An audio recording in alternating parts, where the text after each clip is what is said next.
In the muggle's eyes, the robots may look different. Some can fly, some are boats and cars, or some of them are our doom. However, in the true robotics engineer's eyes, they are all the same muggles.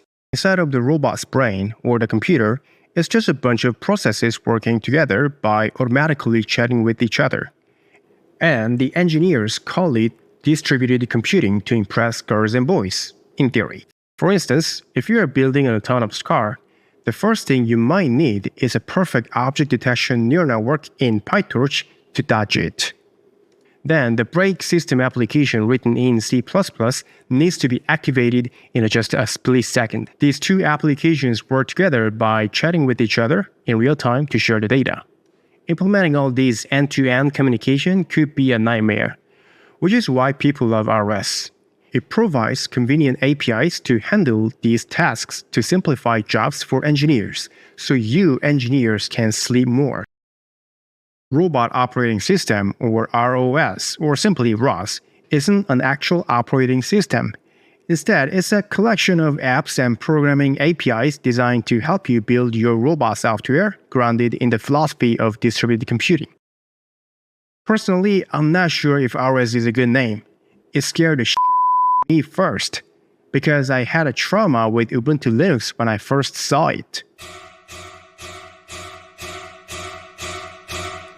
I ended up with procrastinating to learn ROS.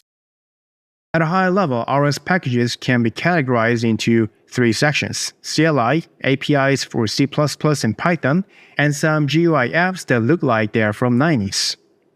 And ROS is becoming more popular among robotics engineers and companies in 2024, making it a fundamental tech stack like Git for everyone. My grandma even knows.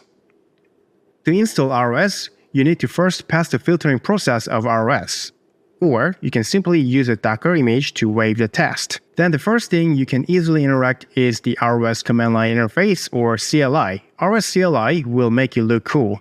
By simply typing commands like this, you can eavesdrop the communication between the processes.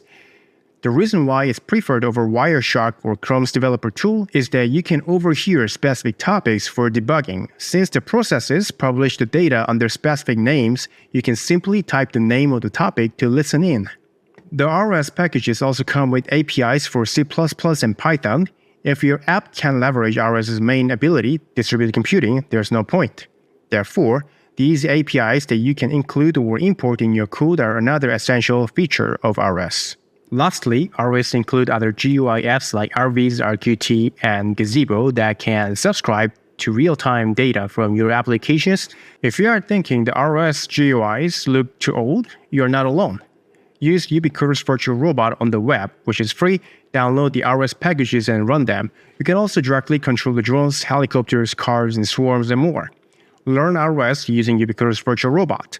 Spawn your virtual robots directly using its console terminal. Collect the data like a pro, implement your control code, and test it. Then you can add one more line on your resume, which will be rejected 99 times, but finally you can land on a job for the 100th application.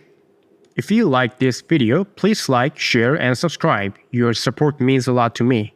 This is Elliot. I'll see you next time.